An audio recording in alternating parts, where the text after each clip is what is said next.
Pull up a seat, it's the Guardian Film Show, on hand to relieve the trauma of bad movie experiences and help you achieve your true film-going potential. Some call us a religion, others call us a cult, although for business purposes, we prefer to see ourselves as an ornate, tax-exempt shell company. Your own personal audit is about to begin. Coming up on this week's show, Owen Wilson and Jennifer Aniston dash from hotel to restaurant to Broadway theatre in the screwball farce She's Funny That Way. And director Alex Gibney mounts a surely unwarranted attack on the glorious Golden Church of Scientology with his documentary Going Clear. I was deeply convinced that we were going to save the world. All that to come, but let's start on an altogether more leisurely note, astride a horse and clip-clopping into the sunset. This is Slow West, where the getting there is half the fun. Sir, lower your pistol.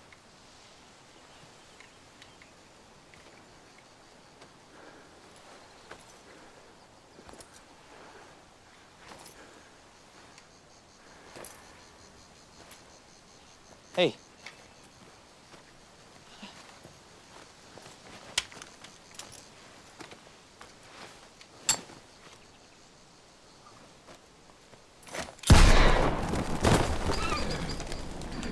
Michael Fassbender and Smit-McPhee are on the trail of two Scottish fugitives in the Badlands of Colorado.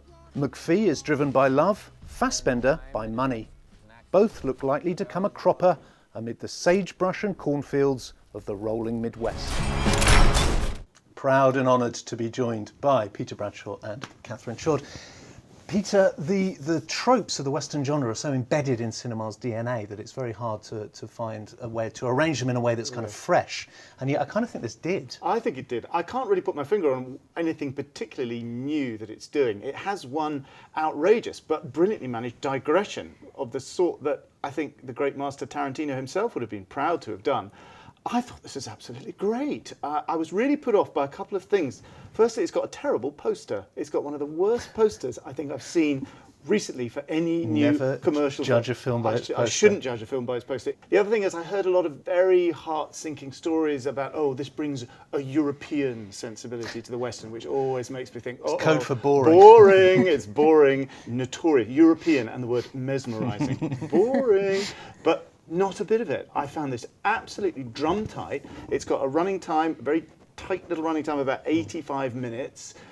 Everything that happens for a reason, even if it's not particularly driving towards a particular narrative-centred goal. It seems to ratchet up the tension in some way. It deepens and makes more fraught the relationship between the two leads. Yeah. Smit-McPhee, who plays this young virginal Scots boy of 16 years old who's, for some reason, which we're going to find out, trekking across Colorado in about 1870, who is taken under the wing of Silas, who is a very scary survivor and seasoned killer, played by Fassbender himself, and they become a kind of odd couple as they continue their trudging quest onwards. Now, it sounds terrible, even as I say it, that sounds a bit boring, but it's not. It's really lethal and taut with real wacky twists which take you by surprise, and you make you think, God, what's going to happen? Any moment somebody's going to get killed or brutally kind of assaulted or savaged in some way.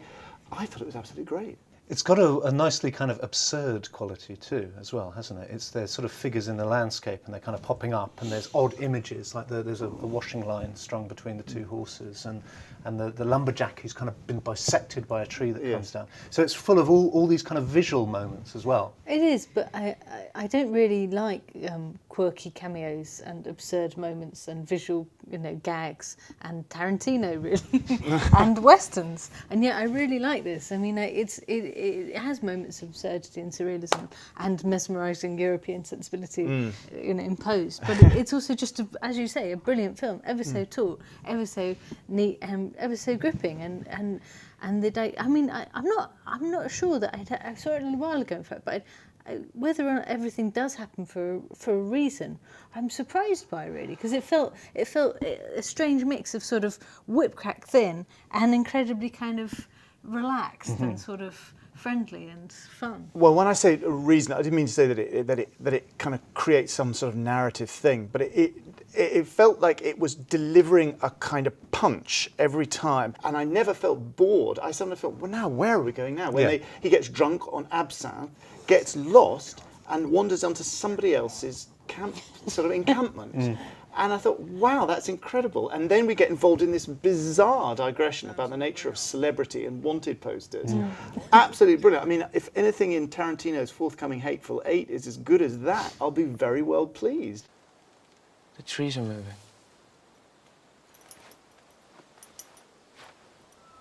It's called a hangover, kid. You'll get used to it.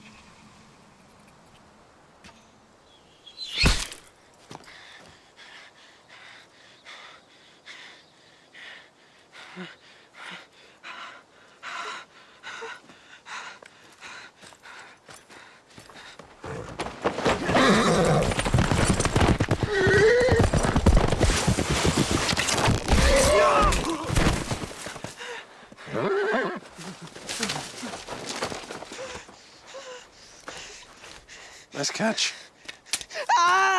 Slow west, creeping by degrees towards the inevitable gunfight.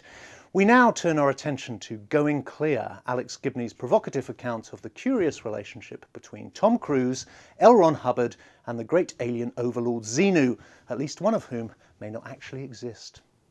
Once upon a time, a pulp fiction author called L. Ron Hubbard sat down to write a story about outer space prisoners who fall into volcanoes and become unruly ghosts. These days, that very yarn is the basis for a noble American religion, overseen by button-eyed David Miscavige, promoted by Hollywood, and commanding a property portfolio that extends around the globe. Praise be to Xenu. Catherine, it's important we lay our cards on the table. We're all Scientologists here, obviously, but did that affect your enjoyment of Mr. Gibney's evil little film?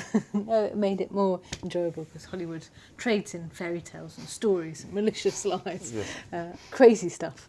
No, this is great, really great. It's full of eye-popping stuff that you just really didn't know about. And it's sort of strange because you think, well, what is it? It's a book adaptation. It's actually the weirdest adaptation of a book you could ever really imagine. It's fantastically good. I am very wary of what we can say and what we can't say, but I think we can certainly say that they come across as very, very creepy indeed. I mean, I think it is on the record that L. Ron Hubbard had a lifelong fear and horror of the IRS and the tax authorities of the United States. It's interestingly the basis of Paul Thomas Anderson's film, The Master, which this doesn't mention, in fact. But I actually came back to that film. There's some very interesting things about that I didn't think I quite grasped at the time. Weirdly, not since seeing this. Possibly because of The Master, I almost came away having a grudging affection for L. Ron Hubbard, who's just like a kind of old-school American charlatan, isn't Yes, interestingly, it was Granada's World in Action who pulled off a remarkable scoop in the late 60s of actually getting an interview with the great man, which, of course, David Miscavige, his former lieutenant, and now, as it were, the Jesus to his God, would rather die than do anything of the sort. And I think it's worthwhile saying that it seems to be that Panorama's John Sweeney, talking of British broadcast journalists, who made that knockabout film in, I think, 2007 and 2008, which resulted in such a kind of head-butting encounter. Well, because he exploded, didn't he? Absolutely exploded. He got them to explode. And interestingly, it does seem to be the case that it was his film which caused a lot of these people to crack and come out of the closet and say, this is all nonsense. We've been talking nonsense. A lot of very high-level ex-Scientologists who have now spoken to Lawrence Wright and now spoken to Alex Gibney, and it was probably John Sweeney who kind of pulled the first brick out of the dam. But it's fascinating to see how this evangelical, almost sort of quasi-Dale Carnegie scam evolved into this kind of saber-toothed monster, basically as a result of the IRS caving in 1993 and giving them tax-exempt status. Yeah. The film makes a pretty convincing case for that being one of the most catastrophic scandals in American public life. Can the IRS rethink that? I don't know. Can they rethink it? I think they possibly should. But what's interesting is that, like all religions, it's bizarre, but is it any more bizarre than any other religion? Yeah. That's the thing. Now, they interview, I think, a very interesting ex-Scientologist, he said, yeah, that's true, but at least Christians and Muslims can explain within about a minute what they believe. The whole point of Scientology is they keep it back until you've invested so much time and money that you can't back out. In terms of the sort of supporting characters in this film, I mean, Tom Cruise obviously comes across quite badly, but I kind of had a sympathy for John Travolta, who's obviously over a barrel. They've got these kind of promotional videos where it looks like a hostage video. Yeah. He's standing there smiling, saying Scientology is great, and you can almost see the kind of gun to his head. But he looks like that in watch adverts, you know. He was never that good. I mean, that's the real secret about John Travolta. Yeah, and you do, and you have a lot of a lot of the whistleblowers come out of this very well, and a lot of the people that are hostages to it come out of it very well because you understand them a bit more because of this. I think it actually doesn't do everybody a non-favour. I think with respect to the Christian and Muslim thing, I think the thing about Scientology is, although it's sort of so incredibly powerful in so many ways, it's not exactly a growth religion anymore. It has been, this and other things have. Yeah, its membership is like 50,000. Yeah. So I think, I think although this is a great film, it's perhaps less important than the sort of enormous buzz about it has sort of, may have led us to believe. You know what I mean? I think that's true, but I think as a case study of group psychopathology, I think it's absolutely brilliant. I do. Do you ever think, Mr. Hubbard, that you might be quite mad? Oh, yes. The one man in the world who never believes he's mad is a madman. Alex Gibney rattling all manner of cages with the documentary Going Clear, and after all that shock and scandal, it's probably wisest to end the show on a lighter note with a whirl of laughter and prostitutes and oh so many romantic misunderstandings. Cue the hilarity. Imogen Poots is a lowly New York call girl who dreams of becoming a famous actress and eventually achieves her dream thanks to the generosity of Owen Wilson's kindly sex tourist and a revolving door of madcap escapades. She's funny that way. You don't joke in therapy. Peter, I put it to you that perhaps only Owen Wilson could play a millionaire who cheats on his wife with a string of prostitutes and make him seem absolutely uncomplicatedly sweet. It's not at all clear whether Mr. Bogdanovich and his co-writer Louis Stratton realise how this looks objectively, that he can do this. It's not a one-off. He's not like this nice guy who has fallen in love as a one-off. No, he does this all the time, and apparently he's in a position to give large cash gifts to these people without anybody noticing. He's a prostitute addict. I think pretty obviously the work of an older man, to be honest with you, who's a little bit, frankly, out of touch with what modern Manhattan is like. If you compare this to, say, Birdman, which, for all its bizarreness, is recognisably about the modern world of modern Manhattan, whereas this, in theory, this is happening in the modern day. It's a really odd film. It's got one or two laughs in it. There's a sort of surface nervous energy, kind of skittering along the surface, and it's kind of watchable. But there are so many kind of wrong notes and very male moments of, aren't prostitutes hilarious? Getting involved in prostitutes, my God, what a hilarious thing. And it's fine because they've all got hearts of gold. They've got hearts of gold. That's, oh my goodness, that is real, as they say, prostate clinic comedy. All this stuff about call girls being adorable and getting involved with them is funny. And help it. It's fine to sleep with them if you then give them a little leg up. If you kind of help them and you kind of go with for rides in Central Park. Show them a bit of romance. Yeah, that's fine too. And it's fine to do it over and over again. And treat them like a lady. Exactly. For all this, Catherine, the farce is an antiquated genre in itself. And this was sometimes funny. This has a nice scene in a restaurant. It has a lot of kind of energy to it, doesn't it? I thought that the scene in the restaurant was strikingly unsuccessful myself. They all decamped to Frank's, the Italian restaurant, which could have been Elaine's, could have been any restaurant in New York in any time period. And no, it doesn't work. There's a lot of actual sort of falling over and knocking glasses off. Yeah. So they weren't big laughs. Very broad. I just haven't seen it for a while. It's very broad. It's like a kind of an old relation that staggers back in. The thing, I sort of found it charming, and I like everyone involved. It's full of great people, and when you think it's stuffed to the brim already, Michael Shannon pops up, and then Richard Lewis pops up. All these great people are in it, and it's charmingly played. Even Rhys Ifans is charming-ish in it. And yet it's just not funny, and there is this underlying deep creepiness. It attempts to share with the audience a kind of assumption of what's worldly and amusing and sophisticated, and the world has moved on. That could have worked in between 1975 and 1985. All its nudge moments would have been fine. It would have been totally cool in the very height of metropolitan sophistication, but now it just looks dated. Oh, great! Here's my therapist. That's Peter Bogdanovich's She's Occasionally Funny-ish That Way. Finally, time for some questions. Peter and Catherine, how quickly do you make a snap judgment on a film? Have you ever hated a film in the first 5 minutes only for it to come around and surprise you? That's an interesting question. I would say it's very unusual for something to really turn around 180 degrees a long way into the movie. I'm always very baffled when I hear critics and pundits saying, oh yeah, it sort of fell off a bit in the middle, but then it came up at the end. And I think, you're kidding. Once it's fallen off at the middle, that's it. It's like a hammock where you've cut one of the cords. It doesn't come up at the end.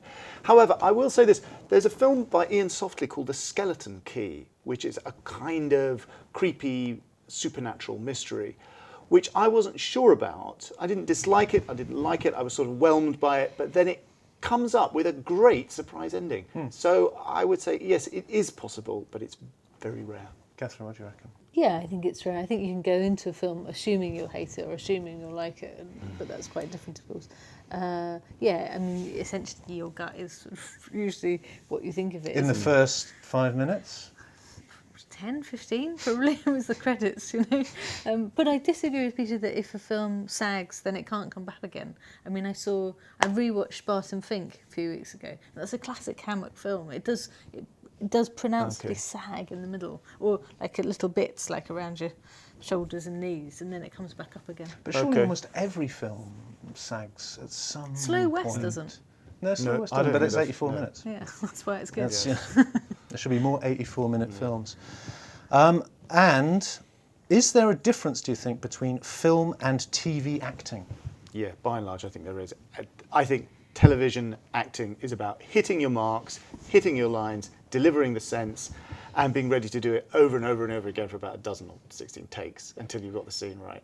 I think movie acting is about that as well, but you have to be, a great movie actor is somebody who is going to be silent and can convey with their face subtleties and nuance, particularly if the director's covered the scene with close-ups and medium shots, and you have to be able to do all of that.